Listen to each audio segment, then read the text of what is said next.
अस्सलाम वालेकुम, welcome to my YouTube channel learning with C. आज हम जनरल साइंस GSE 101 का लेक्चर नंबर 7 और 8 पढ़ेंगे। Lecture number 7 physics, work energy and power 1।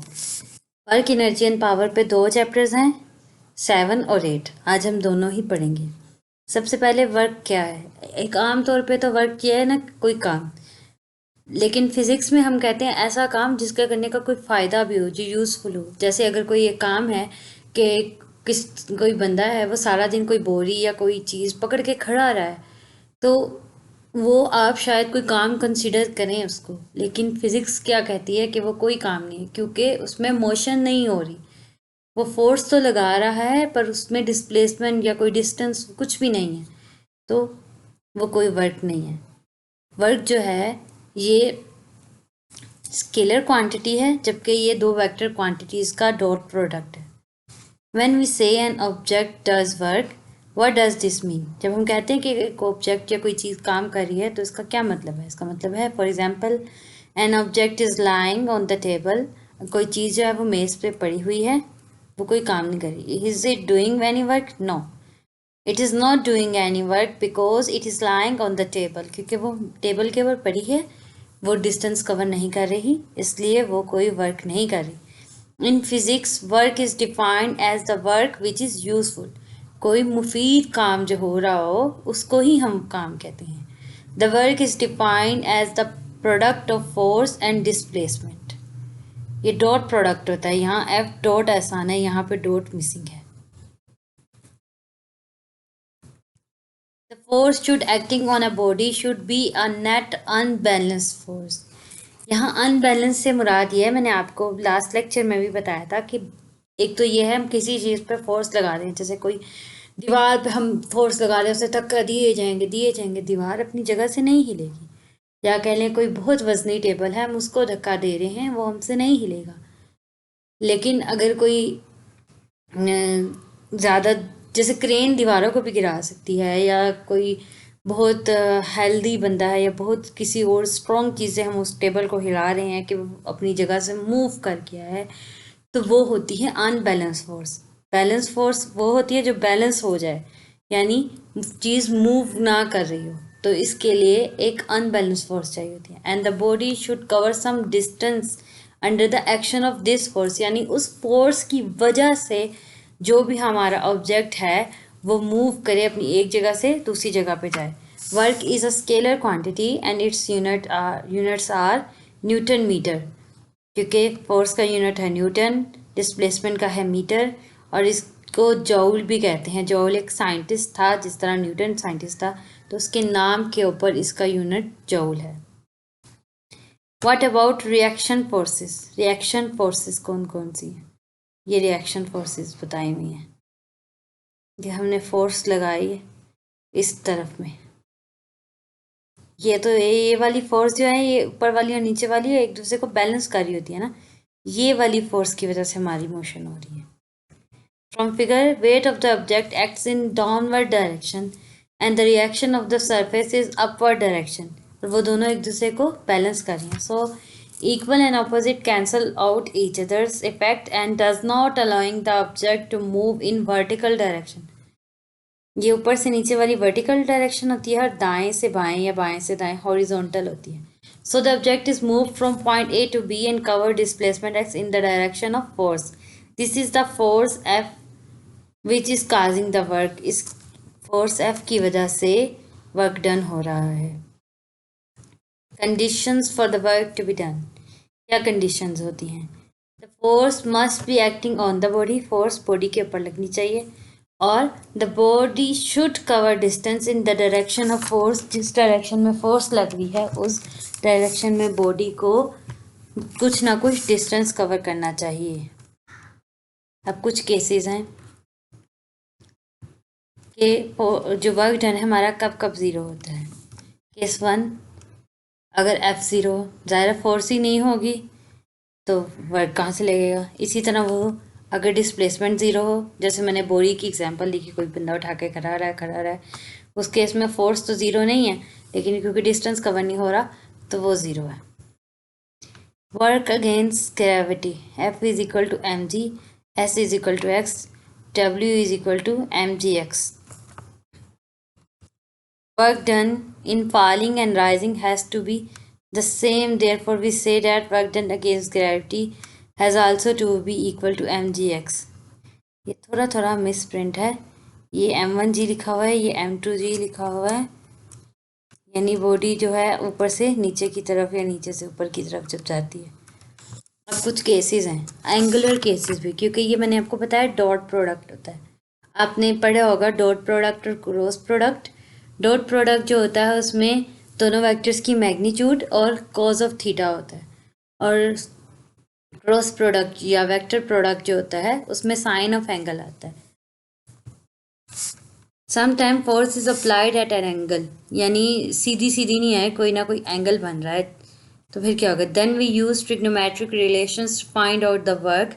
The factors upon which work done depend, force पे करता है, डिस्टेंस पे करता है, और एंगल पे भी करता है. एंगल कुछ पॉपुलर एंगल्स होते हैं जैसे 0, 90 और 180. हमें पता है कोस 0 1 आंसर देता है, तो इस केस में वर्क डन जो होता है वो मैक्सिमम होता है. कोस जो होता है अगर 90 हो तो 0 आंसर आता है, वर्क डन 0 होता है. 180 पे क्योंकि कोस ऑफ एंगल की वैल्यू होती है -1, तो ये मैग्नीट्यूड वाइज इसमें मैक्सिमम है, लेकिन इन ऑपोजिट डायरेक्शन होता है, इसलिए नेगेटिव का साइन होता है. यूनिट्स ऑफ वर्क, ये हम पहले ही बता चुकी हूँ मैं कि इसका यूनिट जो होता है वो जॉउल होता है. ये जॉउल की डेफिनेशन लिखी हुई है. Work done will be 1 joule when a 1 Newton force acts on a body and it covers a distance on 1 meter in the direction of force. Larger unit ज़्यादातर यूज़ होते हैं, तो ये किलो जॉल और ये मेगा जॉल. प्रॉब्लम न्यूमेरिकल है.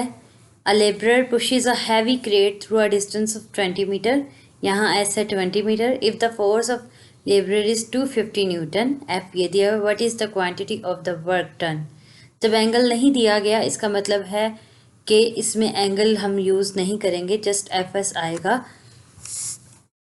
तो हमें पता है W is equal to F S.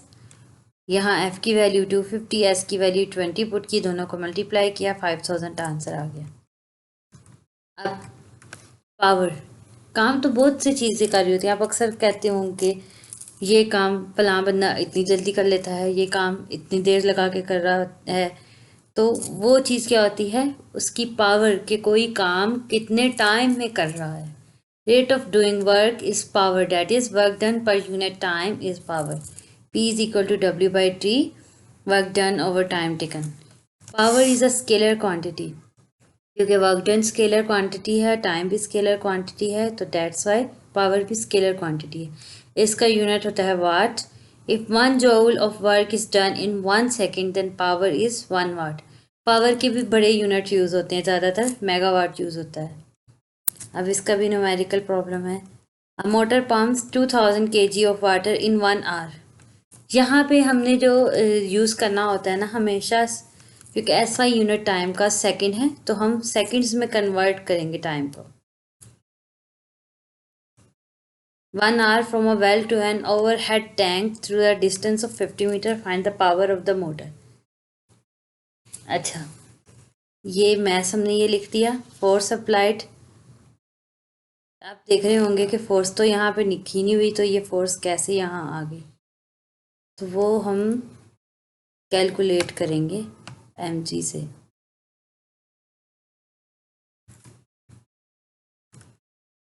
ये देखें, force is equal to mg, क्योंकि हमने ma पढ़ा है, F is equal to ma.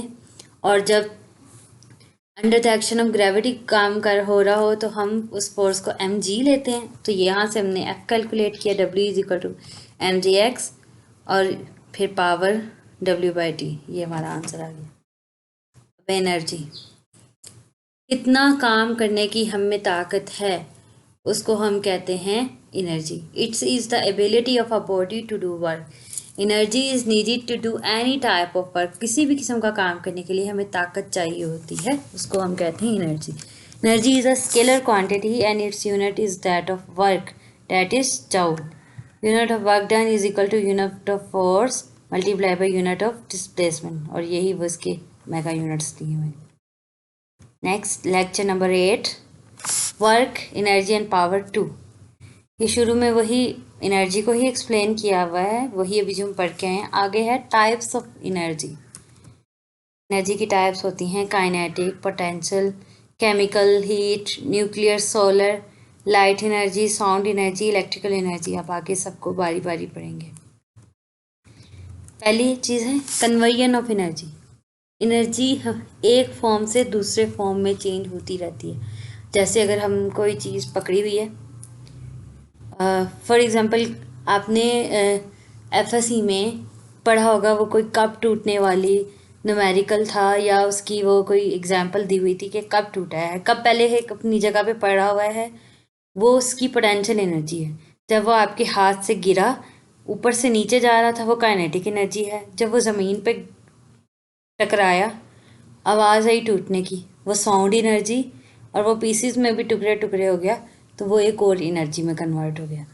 तो एनर्जी एक फॉर्म से दूसरे फॉर्म में कन्वर्ट होती रहती है। Conversion of energy from the law of conservation of energy. Energy can neither be destroyed or created.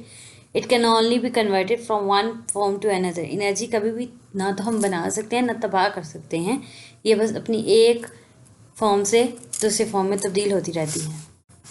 Mechanical energy, kinetic energy and potential energy collectively called mechanical energy.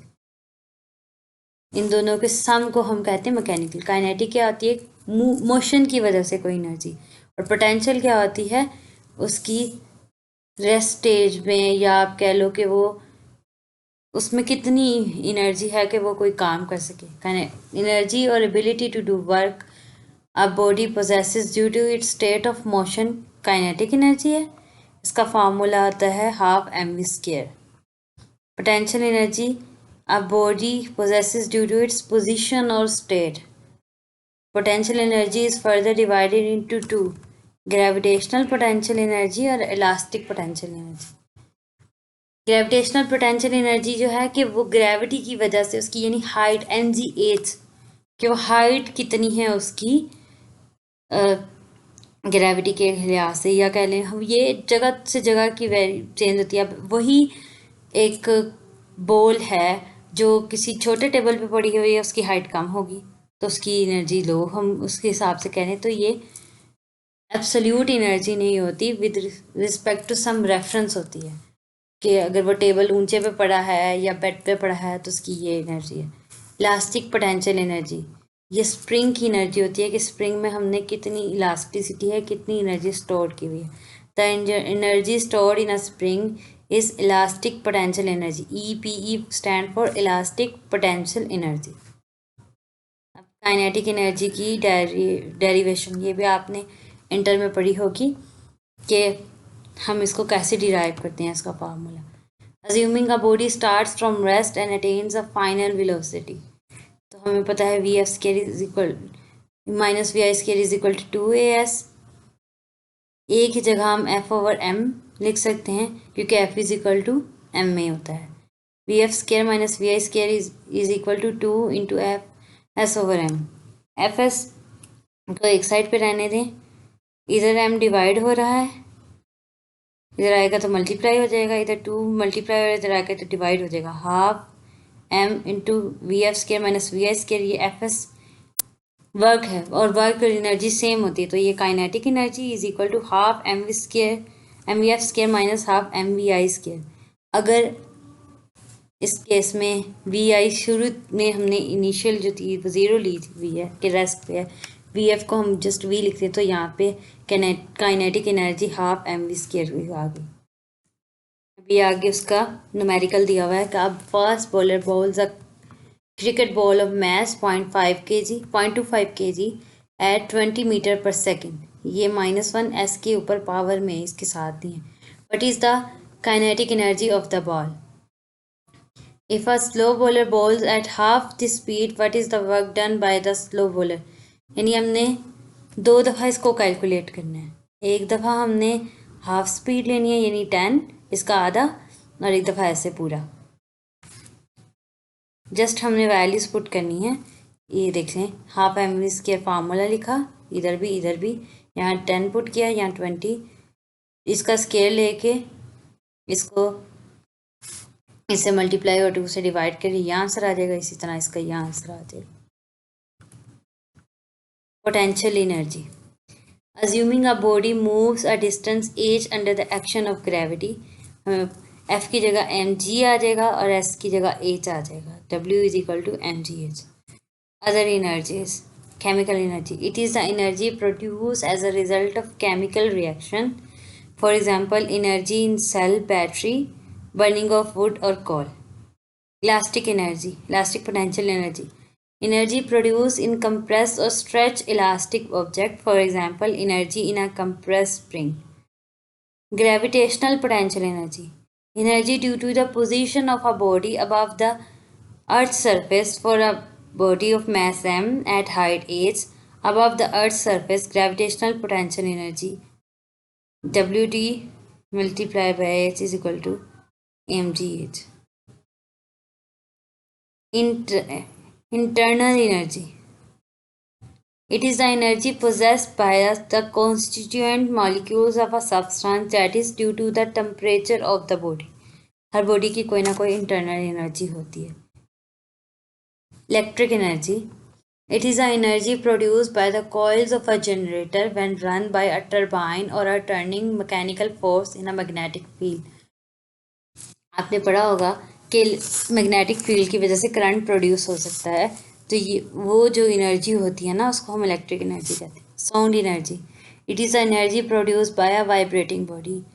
Magnetic energy, energy due to the forces of attraction slash repulsion between two magnets, क्योंकि आपको पता है magnet attract भी करते हैं और ripple भी करते हैं, क्यों, तो वही उसकी एनर्जी जो होती है वो मैग्नेटिक एनर्जी होती है। Electric potential energy, energy due to the forces of attraction repulsion between two charges. Solar energy, it is energy produced by the sun. Solar sun से निकला है तो सन की वजह से। टाइडल एनर्जी, टाइड से ही एनर्जी, इसकी टाइडल से ही आपको पता चल रहा होगा कि टाइड्स का जिक्र है, जो कि यानी जो समंदर की बहरें होती हैं, तो उससे भी एनर्जी प्रोड्यूस होती है ना। Energy due to the force is rising and falling of ocean tides, इससे बल्कि बिजली भी पैदा की जाती है।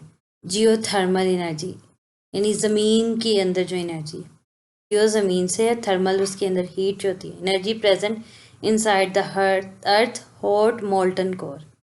Question, show that the unit for work and energy are the same. Units बताएं कि सेम है। हाफ, इसका तो कोई यूनिट नहीं है, एम का होता है केजी, वी का आपको पता है मीटर पर सेकंड होता है ना, तो मीटर पर सेकंड इसका square, kilogram metre square per second square, ये एम जी एच। एम का केजी, जी का आपको पता है क्योंकि ये एक्सेलरेशन है, मीटर पर सेकंड स्क्वायर होता है, और ये एम इसका unit, kilogram metre square per second square.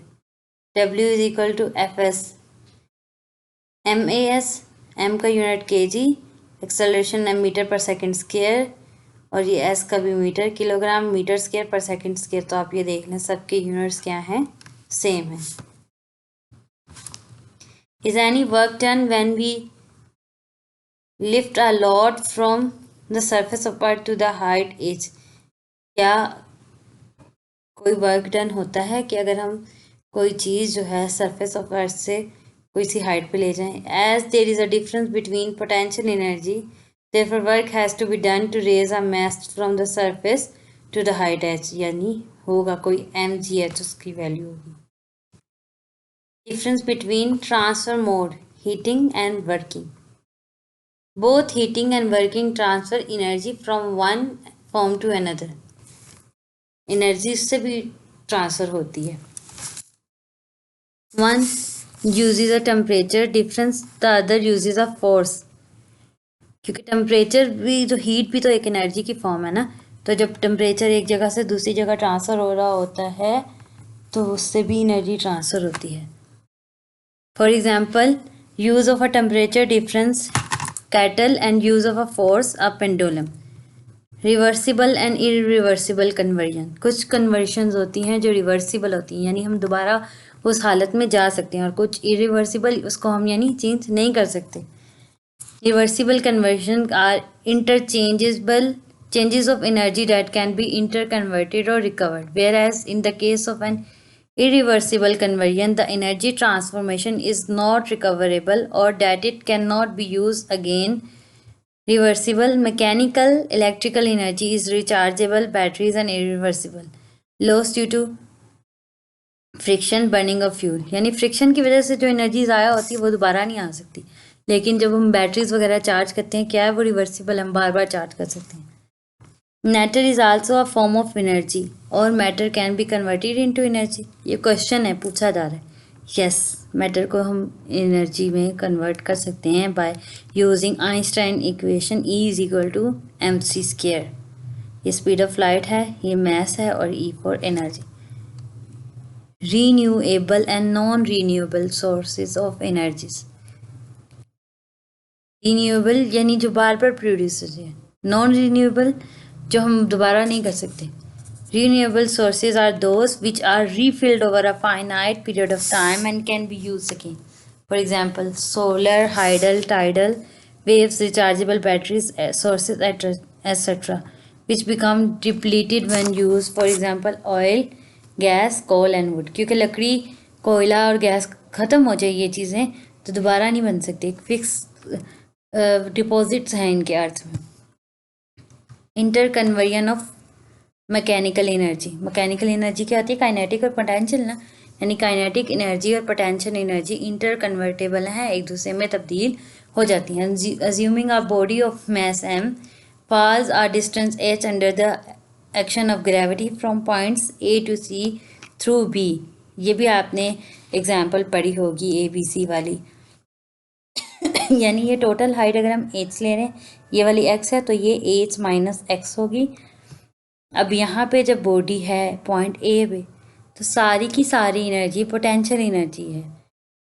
इस टाइम पे बॉडी मूव नहीं कर रही है, एट रेस्ट है, तो काइनेटिक एनर्जी क्या है, ज़ीरो है।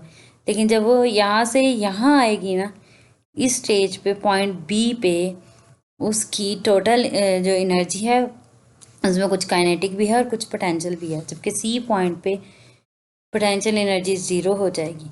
अब यहाँ से भी देख लें हम, point A, kinetic energy is zero, potential energy is equal to mgh, तो टोटल एनर्जी क्या होगी, जस्ट पोटेंशियल एनर्जी ही, जो कि है mgh। At point B kinetic energy है हाफ mv², जो कि है vf² minus vi² is equal to 2gx। तो काइनेटिक एनर्जी 2gx, ये आ गया v की जगह, तो यहाँ से ये 2 से कट गया mgx। पोटेंशियल एनर्जी क्या है, mg into H minus x, क्योंकि यहाँ पे जो हाइट है h माइनस एक्स है। तो जब हम इनको सम करेंगे, तो ये mgx और माइनस और प्लस वाला कट जाएगा, टोटल एनर्जी यहाँ पे भी क्या हुई, mgh। एट पॉइंट सी अब काइनेटिक एनर्जी जो है वो mgh है, क्योंकि vf² माइनस vi² 2as होता है ना, तो 2gs, और यहाँ हाइट क्योंकि h है तो 2gh, तो ये कट के mgh हो गया। यहाँ पोटेंशियल एनर्जी ज़ीरो है क्योंकि बिल्कुल लोएस्ट पॉइंट है, तो टोटल एनर्जी अब भी क्या हुई, mgh। इसका मतलब है टोटल एनर्जी जो होती है वो सेम रहती है, वो कंजर्व रहती है। Biological system also have energy converting system. You stand up, your seat causes an increase in your gravitational potential energy. As potential energy has increased, then as per the law of conversion of energy, energy must be converted from some other types of energy so that you increase your gravitational potential energy. The obvious answer is chemical energy, in which you what you eat, that is food. The internal energy of food is converted into chemical energy that is stored in muscles. Muscle contract and relax and convert this energy into kinetic or gravitational potential energy.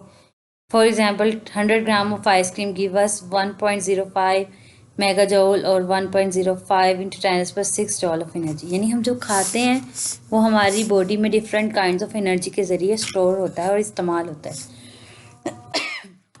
What type of energy stored in, ये question है। Compress spring, इसमें होती है elastic potential energy. Moving body, इसमें kinetic energy.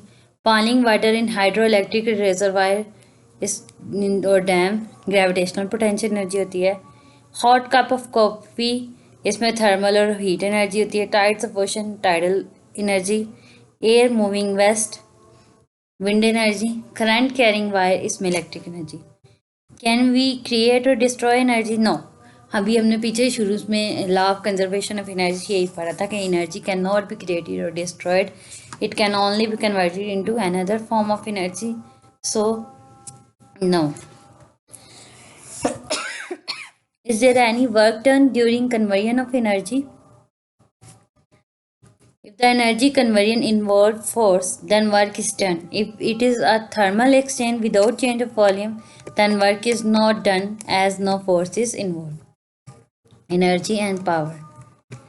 Power can be defined as rate of change of energy. Power is equal to energy over time taken. Power is equal to Fs over T और S over T को हम FV भी कह सकते हैं, तो power is equal to FV, इसका unit होता है वाट। एफिशिएंसी, हम कोई काम कितनी अच्छे से कर सकते हैं, वो हमारी efficiency. Useful energy output to input is called efficiency, और fraction of energy of a system performing useful energy is the efficiency of that system. Percentage efficiency is equal to useful output और input multiply by 100।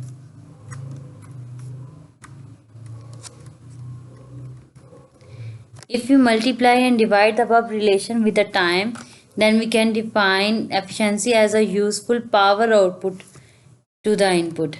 ये देखें power, कितनी power हमने बचाई, ये हम उसमें करते हैं जैसे जनरेटर्स वगैरह जो होते हैं उनकी फ्रिक्शन वगैरह की वजह से कुछ ना कुछ लॉस हो रहा होता है, तो हमने उसमें चेक करना होता है कि कितना हमें फ़ायदा हो रहा है।